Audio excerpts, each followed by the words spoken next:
Hello students, organs of our body that can float on the water. Did you know? Take a time. Okay, give the answer.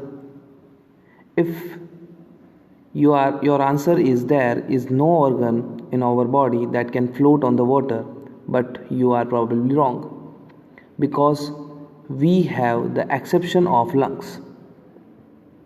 Yes, surprisingly,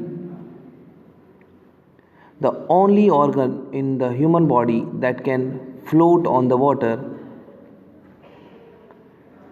is the pair of lungs.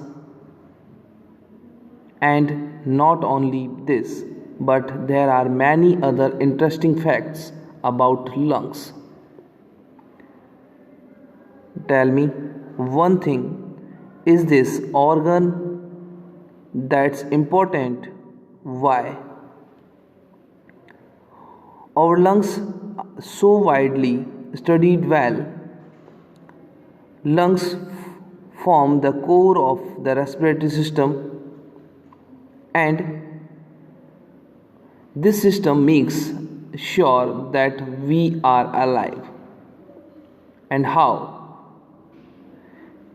is that done? We have seen how aquatic animals carry out the vital gaseous exchange.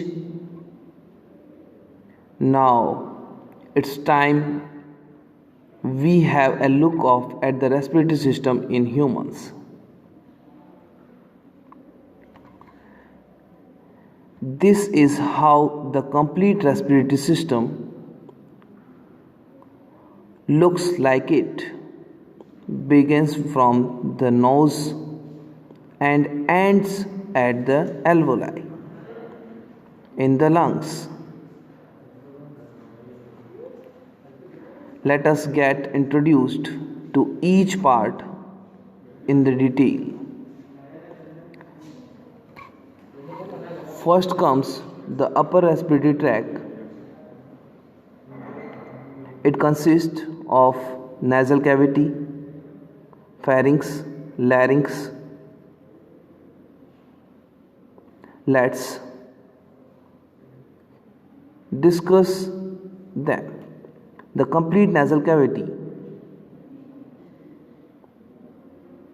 If we zoom into the structure, we find that the nasal chamber looks somewhat like this. It mainly has the three regions or the parts. This is a part we are all familiar with, the nose. Any idea what the opening are called? Yes, they are called as nostrils.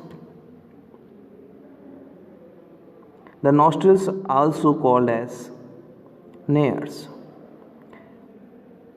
Are these opening just as the nasal chamber within the commences? We have the first region called vestibule region. This region bears tiny hair-like structures which serve different purposes. Any guesses what functions the vestibule region will have? The region has a lining of mucus that has to trap any foreign particle which enters through the inhaled air.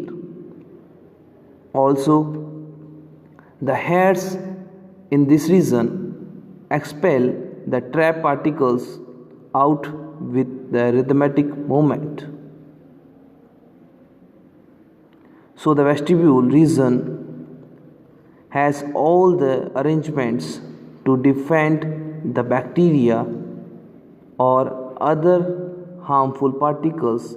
Let me try entering the system with the inhaled air The next region following this is the respiratory region. This region usually serves many different functions. Most importantly, it warms the air to get it to normal body temperature. Then it moistens it to make it suitable for the body. And lastly, it helps send some air to the third nasal chamber and push the remaining air forward into the next part of the respiratory tract. Now, what do you think that the third chamber would do with the air? Well, the name of this region sees it all the region responsible for the senses smell.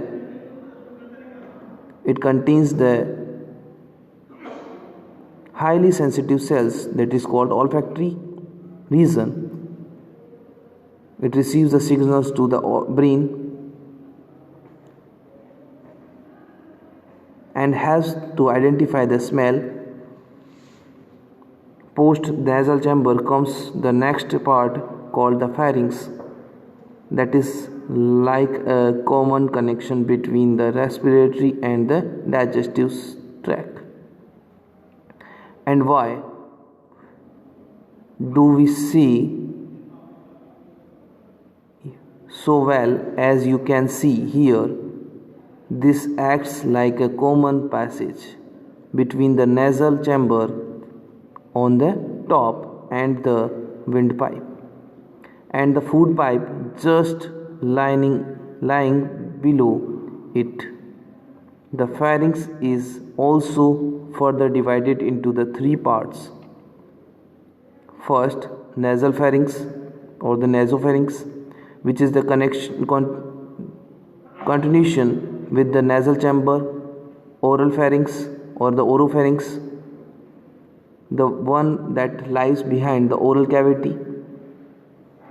This is the central region. And lastly, that is we have laryngopharynx, which is last region connecting to the next part, that is larynx, that is also called as hypopharynx. What do you think? Is the pharynx important for? Well, apart from the receiving food and air from the respective zones, the pharynx performs one of the most crucial tasks. Imagine what will happen even if a small amount of food enters the respiratory tract by mistake. Apart from the discomfort caused, it will be a serious concern. But how does the food know the way to the food pipe each and every time? How does not the food accidentally enters the windpipe? Well, that's taken care of by pharynx. Do you notice a small flap here? This flap, named as epiglottis, folds over to surface below when the food enters the system. As a result, the opening of the windpipe gets covered and the food strictly passes into the esophagus. The presence of epiglottis makes the pharynx an extremely important part of the system. Now, on the last on the list of is the larynx, last part, the upper respiratory tract, is also known as the voice box. Now, this name talks about its significance. It is responsible for the creating voice that we have. Yes, the larynx is involved in the sound production. And how does it produce sound exactly? Well, the voice box has lateral folds somewhat like this.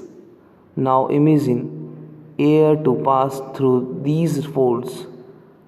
When they are open, nothing really great can be noticed, but now when they are closed and when air passes through them, then the folds vibrate and this gives rise to sound.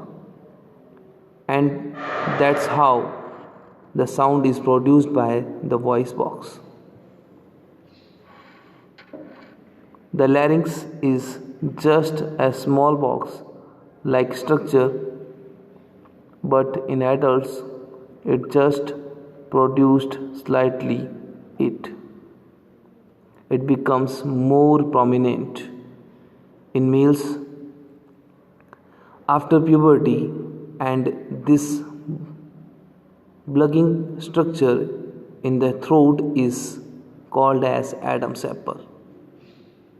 Well, these three components make up the upper respiratory system: nasal cavity, pharynx, and larynx.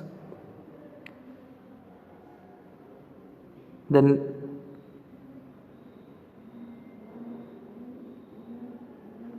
now we have a glance at the part of the lower respiratory tract in the next